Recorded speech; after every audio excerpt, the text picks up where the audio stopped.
तट।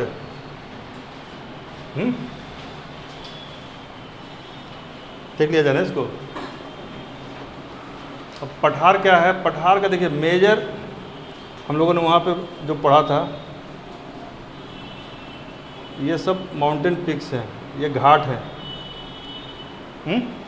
और ये घाट यहाँ आके मिल रहा है। तो इस घाट का जो स्लोप है इधर थोड़ा कम होता जा रहा है। तो ये जो पार्ट बनेगा, और ये थोड़ा और ऊपर उठा लीजिए इसको, मध्य प्रदेश को पूरा कवर करते हुए यहाँ छोटा नागपुर तक चले जाइए, यही भारत का पठारी एरिया है। थोड़ा सा इसका पार्ट मेघालय तक पहुँचता है, और यहीं पर मैंने बताया था कि मालदा का गैप बनता है। यहाँ पर ये धंस गया है, अदरवाइज पहले बहुत पहले एक ही रहा होगा। और ये मेघालय का पठार है। क्या है? मेघालय का पठार। तो अब क्या है कि यहाँ पर है एक डिवीज़न है एक। अब ये इसको कहते हैं, ये नॉर्थ में नॉर्दर्न हाईलैंड्स क्या कहते हैं, या सेंट्रल हाईलैंड्स। नॉर्दर्न मत कहिए, इसको कहिए सेंट्रल हाईलैंड्स। Central highland. तो हाईलैंड से समझ में आ गया कि यह ऊंचा जगह है, पठार है, यानी मध्यवर्ती उच्च भूमि। क्या बोलेंगे इसको? मध्यवर्ती उच्च भूमि। और नीचे ये क्या हो जाएगा, इसको मोटा अर्थ में पहले हम लोग क्या पढ़ते थे, जब छठा सातवां पढ़ते थे, दक्कन का पठार। क्या कहते थे? ये पूरे को दक्कन का पठार कहते हैं। लेकिन अब इतना बड़ा पठार, अब इतना माइन्यूटली पढ़ना है, सवाल नया नया बनाना है ना, तो इसको क्या करता है कि बहुत सारे भागों में बांट देता है। तो ये मान के चलिए कि जो पूर्वी घाट के बाद जो इलाका बच जाता है, पश्चिमी घाट के बाद जो इलाका बच जाता है, वही पूरा का पूरा ये पहाड़ी इलाका, पठारी इलाका, यानी डेक्कन प्लेटो। ठीक है। तो अब इसमें, और इधर जो सेंट्रल हाईलैंड्स है, तो हम ऐसा करते हैं, सेंट्रल को थोड़ा पहले क्लियर कर लेते हैं। जो पहाड़ियों के नाम आपने पढ़े ना, वो याद है कि नहीं? उसी से काम हो जाएगा। अब देखिए बहुत छोटा छोटा डिवीज़न भी है। बेसिकली इसमें याद रखना है कि पठार जहाँ पे होता है उसका नाम ले लेता है, मोटा मोटी उसका नाम ले लेता है। अब ये रीजन वाइज ही होता है, इसमें ज़्यादा मुश्किल आएगी नहीं। अब ये पूरा रीजन है मालवा, तो इसको क्या कहेंगे? मालवा का पठार। यानी इसमें राजस्थान प्रोमिनेंटली होगा, मध्य प्रदेश का भी कुछ भाग होगा, थोड़ा सा ये महाराष्ट्र को भी टच करेगा। ये हो गया मालवा। ठीक है, ये हो गया मालवा। अब मालवा के बाद यहाँ पर एक थोड़ा सा जगह है ग्वालियर। कई जगह कई तरीके से लोग बताएंगे, लेकिन ये ग्वालियर का पठार भी छोटा सा ही है, लेकिन ग्वालियर का पठार महत्वपूर्ण पठार है। तो इसको ग्वालियर को जी लिख देते हैं, ग्वालियर का पठार। ठीक है। अब ग्वालियर के ऊपर और बगल दोनों मिला के यहाँ पर आता है बुंदेलखंड। क्या आता है? बुंदेलखंड। ये इधर यूपी में भी बढ़ेगा, मध्य प्रदेश में भी रहेगा बुंदेलखंड। तो ये हो जाएगा बुंदेलखंड। ठीक है। फिर उसके बाद यहाँ पर एक जो छत्तीसगढ़ की तरफ थोड़ा सा आ जाएगा ऐसे करके, ये हो जाएगा बघेलखंड। क्या नाम हो जाएगा? बघेलखंड। ये बुंदेल और बघेल हो गया। यहाँ पे मालवा है, और इसके बगल में एक मालवा का बाद में जो राजस्थान का ही पार्ट है, ज़्यादातर राजस्थान में है, वो है मारवाड़। मारवाड़ का पठार। इधर मारवाड़, इधर धारवाड़। याद रहेगा, मार धाड़ नहीं, यहाँ मार यहाँ धाड़, तो मार धाड़। ये पूरा टेंशन में आ गया मार धाड़ सुन के, चेहरा जो कैसा बन गया। तब याद रखना है डबल एम डबल बी बीच में जी। इधर डबल एम, यहाँ एम, यहाँ भी एम, इधर भी बी, इधर भी बी, और बीच में जी। पांचों याद हो गया। स्क्वायर करने से मैथमेटिकल नहीं ना है, ये आर्ट्स है, इसको स्क्वायर मत कीजिए। एक रिलेट दिमाग को कर लीजिए। बुंदेलखंड थोड़ा उधर बीच में पड़ेगा, सबको पता है। बुंदेले हर बोलो के मुँह हमने सुनी कहानी थी, तो खूब लड़ी मर्दानी हो तो झांसी हुआ, तो ये झांसी इधर ही पड़ेगा, बुंदेलखंड के एरिया में पड़ेगा, ठीक है। बघेलखंड थोड़ा सा छत्तीसगढ़ को टच करेगा, बघेल का भी राजा का नाम सुने हैं, तो ज्योग्राफी का इतिहास से बहुत संबंध है, उससे जोड़ लीजिए। यहाँ पर हो गया, ये मेजर यहाँ पर हो गया। फिर हम लोगों ने एक पठार पहले ही पढ़ा हुआ था, पहाड़ी में पठार भी कर लेते, छोटानागपुर, तो कहाँ पर हो जाएगा, ठीक है ये। और यहाँ मेघालय, तो क्या हो गया मेजर, मारवाड़, मालवा, ग्वालियर, बुंदेलखंड, बघेलखंड, छोटानागपुर और मेघालय। ऊपर में पर्याप्त है इतना पठार। और यदि छोटा मोटा कोई नाम आता भी है तो उसी नाम का वो तोड़ फोड़ के होगा। जैसे मान लीजिए पूरे को हम एक बार में दक्कन करके चल सकते हैं कि क्लास को ओवर, लेकिन इसको भी तोड़ा जाएगा नहीं। तो इधर से घुसे या इधर से आए, दक्कन के पठार पे इधर से आएंगे तो यहाँ पर सबसे पहले बन जाएगा विदर्भ, विदर्भ का पठार। तो थोड़ा छोटा होगा, ज़्यादा बड़ा बन गया, ठीक है। विदर्भ, नागपुर वगैरह का जो एरिया है ये आ जाएगा विदर्भ का पठार। उसके बाद इधर छत्तीसगढ़ में नीचे आएंगे तो क्या आएगा, कौन सा जगह, बस्तर। तो यहाँ पर कौन सा हो जाएगा, बस्तर का पठार। विदर्भ में बस्तर आ गया। अब बस्तर से नीचे जाएंगे तो कौन सा जगह आ जाएगा, तेलंगाना। तो इसको सीधे उसी नाम पर है, कोई मेहनत ही नहीं है, तेलंगाना का पठार। क्या कहेंगे इसको, तेलंगाना का पठार। उसके नीचे जाएंगे तो आंध्र प्रदेश, तो आंध्र प्रदेश का पठार, क्या पठार। इधर कर्नाटक में आएंगे तो क्या हो जाएगा, धारवाड़। कर्नाटक का जो ज्योग्राफिकल नेम है वो धारवाड़ ही, पूरे धारवाड़ पे पड़ता है वो, तो धारवाड़ का पठार। तो यहाँ मारवाड़ का पठार, यहाँ धारवाड़ का पठार। तो इसीलिए बोले थे कि ऊपर मार नीचे धाड़, तो ये याद रहेगा तो पूरा याद रहेगा, ठीक है। अब ये जो एरिया जो बच रहा है ये हो गया दक्कन का पठार। यदि मान लीजिए कुछ नहीं नाम आ रहा है तो दक्कन का पठार, या और भी कोई नाम आ जाए तो उसके नाम से, लेकिन ओवरऑल ये सारा एरिया दक्कन का पठार है।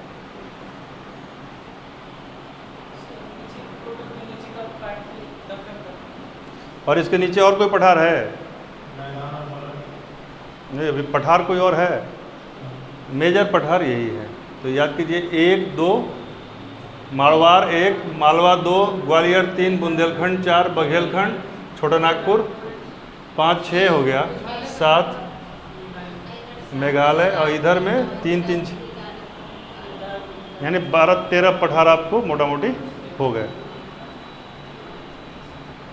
अब कोई दिक्कत भी नहीं है। बस्तर छत्तीसगढ़ से घुसेंगे तो आएंगे यहाँ पर हम लोग, चूँकि इसीलिए हम आपको बार बार पहले मैप बताए, मैप पर राज्यों की स्थिति। अब आपको दिमाग में आंख बंद करने पर छत्तीसगढ़ कहाँ तक फैला है ये होना चाहिए, नहीं है तो आप जाके आज एक बार फिर से मैप को देखिएगा, क्योंकि आंख बंद करने पर आपके दिमाग में आना चाहिए कि हम मध्य प्रदेश से निकलेंगे तो कहाँ पर हम एंटर करेंगे। ये सब चीज़ थोड़ा देखना पड़ेगा। वैसे मैंने 2-3 बार कोशिश किया है क्लास में दिखाने का। पॉलिटिकल मैप लगा के एक दिन क्विज करा देंगे तो सारा क्लियर हो जाएगा। क्विज करा देंगे, आप लोग खुद यहाँ बैठ के एक एक आदमी बताएंगे तो सबको समझ में आ जाएगा। तो इसलिए हम लोग को क्या, हम जब बता रहे थे हमको दिमाग में आ रहा है वो छत्तीसगढ़ यहाँ लटका हुआ है ऐसे, तो यहाँ बस्तर होगा। फिर यहाँ से तेलंगाना जो बढ़ गया, पहले आंध्र प्रदेश का पार्ट था तो यहाँ पर होगा। तो ये चीज़ आपके मेमोरी में भी आ जाना चाहिए, ठीक है। तो आपका पूरा हो गया। डबल एम डबल बी बीच में जी। डबल एम से क्या होगा, मालवा, ठीक है। डबल बी से क्या है, गुड। ग्वालियर बीच में है, ठीक है, सेंटर ऑफ ग्रेविटी है वो बीच में, इसीलिए उसको जी हम नहीं भी डाल सकते थे, छोटा सा है, ओवरलुक भी कर सकते थे, लेकिन आपकी मेमोरी के लिए ठीक है।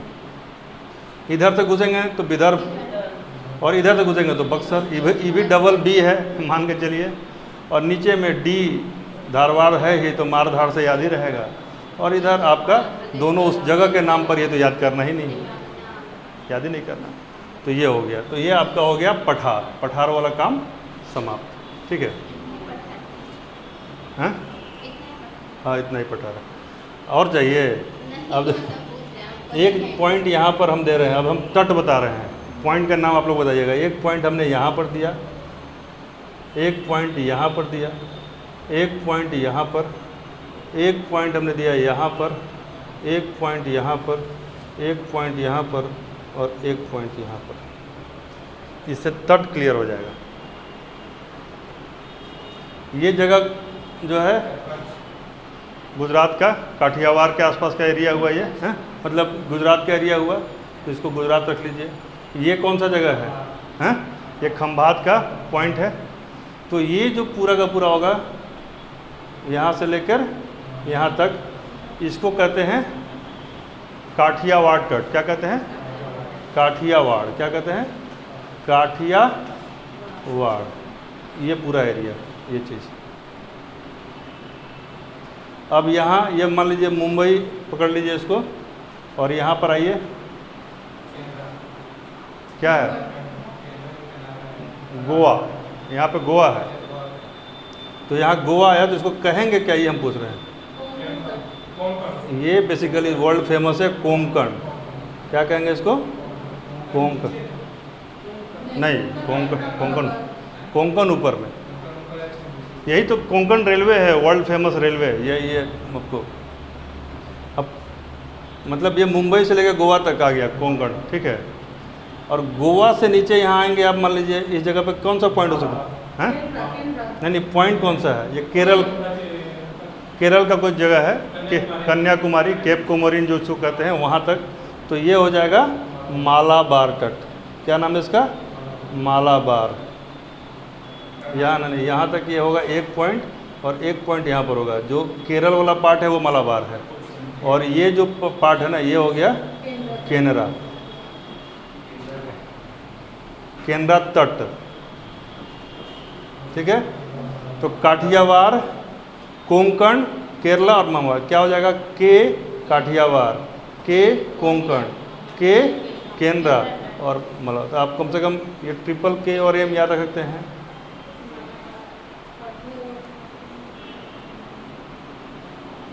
इधर का तट क्लियर हो गया, काठियावाड़, कोंकण, केनरा और मालाबार। अब इधर में आइए, मालाबार के पैरेलल क्या है? यहाँ कोरोमंडल। उसके बाद इसको गोलकुंडा कहते हैं, ठीक है। और इसी को डेल्टा क्षेत्र भी कहते हैं। क्या कहते हैं? डेल्टा क्षेत्र, ठीक है। और इधर क्या है? ये उत्तरी सरकार, ये वाला उत्कल भी कहते हैं इसको। उत्तरी सरकार बेसिकली यहीं से शुरू हो जाता है। ये पूरा एरिया को कहते हैं उत्तरी सरकार, जो मैदानी भाग है ना। जैसे हमने यहाँ बताया था कि यहाँ पे पर्वत है, चोटी है, पूर्वी तट का ये पर्वत है। उसके बाद लगभग 10 से 12 किलोमीटर का ये जो एरिया है, 10 से 12 किलोमीटर का ये मैदान है। इसी को कहते हैं पूर्वी तटीय मैदान, इसको कहते हैं पश्चिमी तटीय मैदान।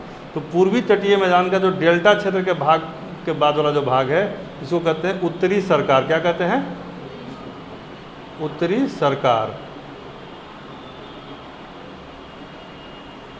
इधर उत्तरी सरकार। और इधर क्या कहते हैं? भोर घाट, पाल घाट,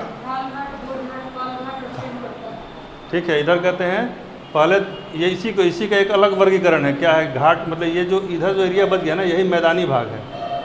ये मैदानी भाग है, 20-20 किलोमीटर का मैदान है यहाँ पर, ठीक है। तो यहाँ पे ये कैसे शुरू होगा? ये होगा सबसे पहले क्या है? थाल घाट, फिर भोर घाट, फिर पाल घाट, फिर शेनकोटा,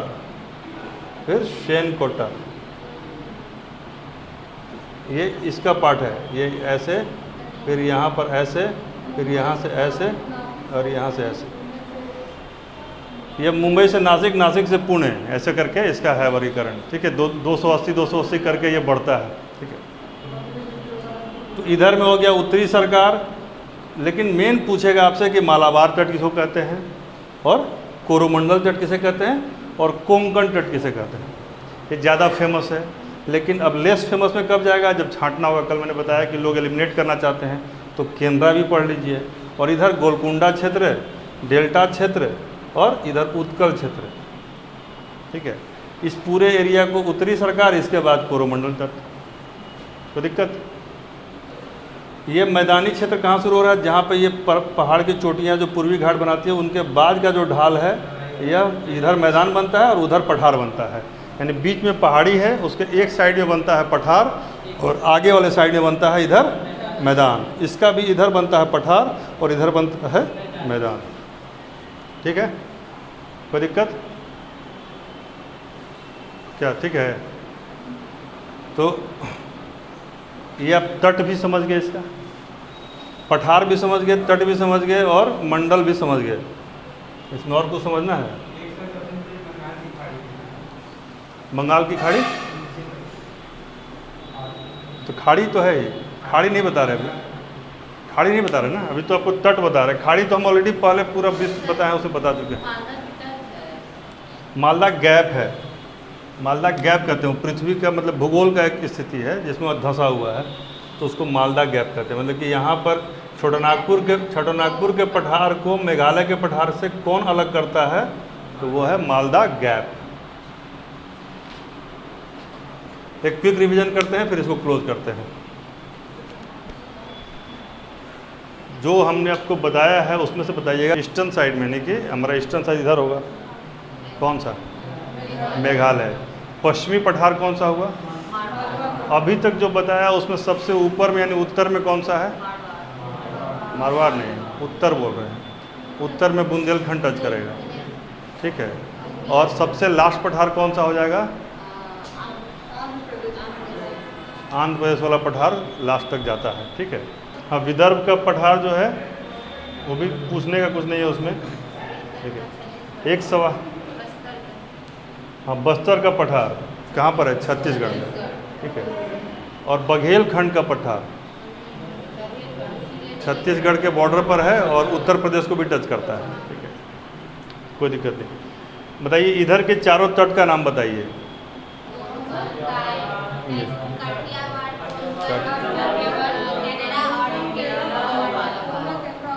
बिना देखे, देख के नहीं, बिना देखे बताइए।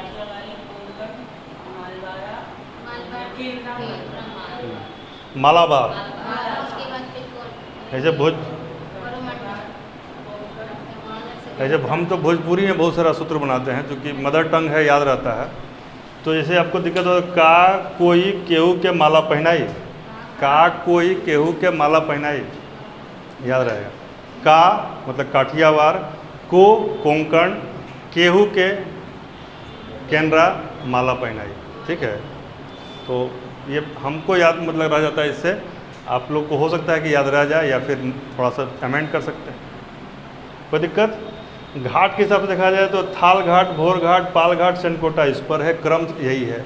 मुंबई से नासिक, नासिक से पुणे, पुणे से फिर नीचे कोचीन और कोयम्बटूर, 2 रास्ता। ठीक है, तो आप यदि मुंबई से चलते हैं, नासिक से, ये वाला थाल घाट, भोर घाट, पाल घाट, चनकोटा, ये इधर का तट है। ये भी एक ये वाला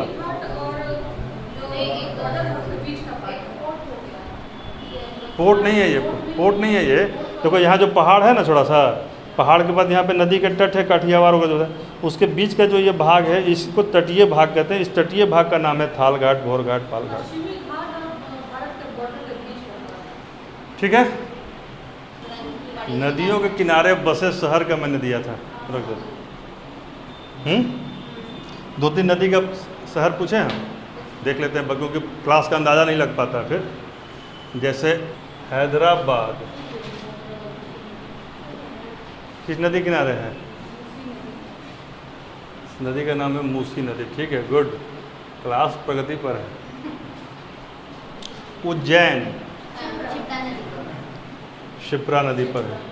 उज्जैन किस नदी पर है?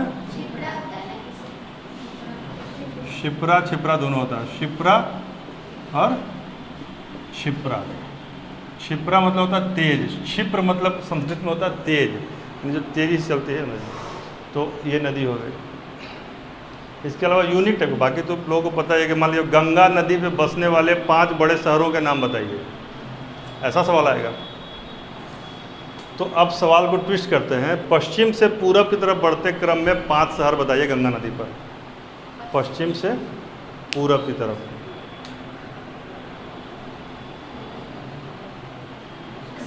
हाँ, पश्चिम से आना है।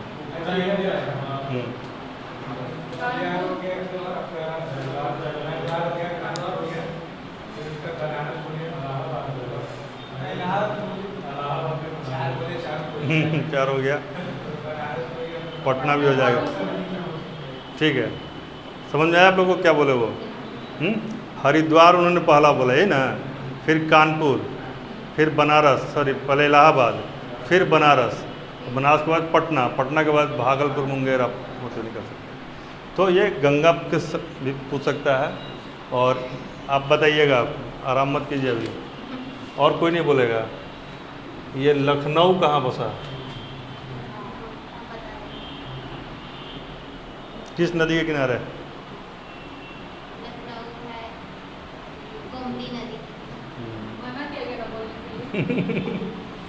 गोमती। ठीक है, तो ऐसे आप लोग कल एक लिस्ट बना लीजिएगा कि हमको कौन कौन सा है एक इसके लिए, क्योंकि ये सवाल आएगा।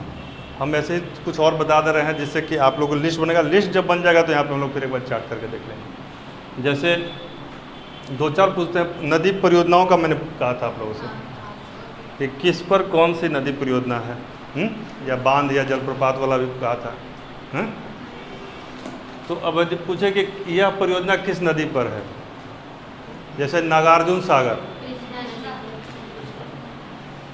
नागार्जुन सागर किस पर है?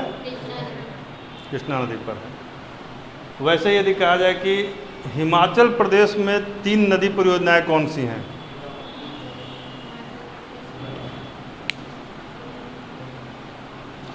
चंबल नदी पर कौन सी 3 परियोजनाएं हैं, 3 बांध हैं?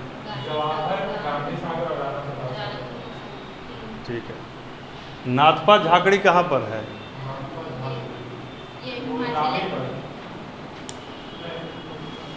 नाथपा झाकड़ी भी सतलज पर ही है। ठीक है, हिमाचल पर है। हिमाचल में है नदी, तो देख लीजिएगा नदी का एक नहीं, हम राज्य पूछ रहे हैं। तो नाथपा झाकड़ी हिमाचल में है, भाखड़ा नांगल भी हिमाचल में है, और भाखड़ा नांगल भी एक कहा जाता है लेकिन एक है नहीं। भाखड़ा एक अलग है और नांगल अलग।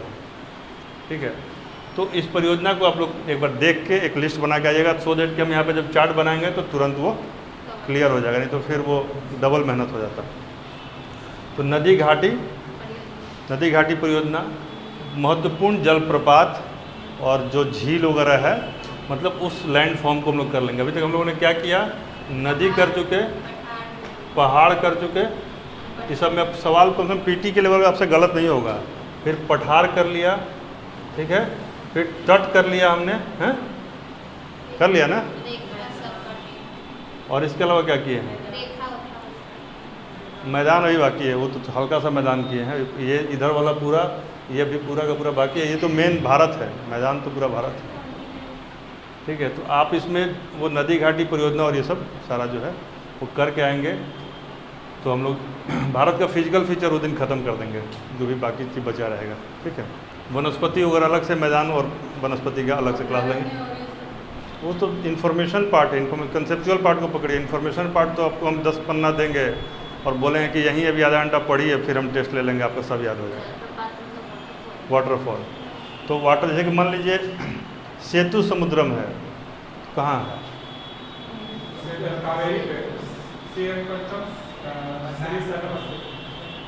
शिव समुद्रम। ठीक है, तो उस सबको पूरा एकदम, मतलब ये नहीं एरर का चांस न रहे, ऐसा याद करना है कि उसमें गलती ना हो। कैसे? अब भारत की नदियों में मोटा मोटी कोई गलती नहीं होगी। आपका नदी का क्लास तो छूट गया, वीडियो देखे थे, वीडियो कल अपलोड हुआ, देख लीजिएगा। यदि कोई दिक्कत हो तो अलग से मिल लीजिएगा। तो पहाड़, पठार में भी अब ज़्यादातर दिक्कत नहीं है। और जो उसके जहाँ भी नोट्स बना रहे हैं या लिख रहे हैं, उसके पास थोड़ा जगह छोड़िए, कोई भी इन्फॉर्मेशन कहीं से मिलता है वहाँ लिख लीजिए। ये नहीं कि नहीं हम इन सर से पढ़ रहे हैं तो उनका इन्फॉर्मेशन आएगा तो हम नहीं लेंगे, वो ले लेंगे, क्योंकि हमको फाइनली क्वालिफाई करना है। ठीक है, आज के लिए इतना ही, बाकी फिर कल मिलते हैं।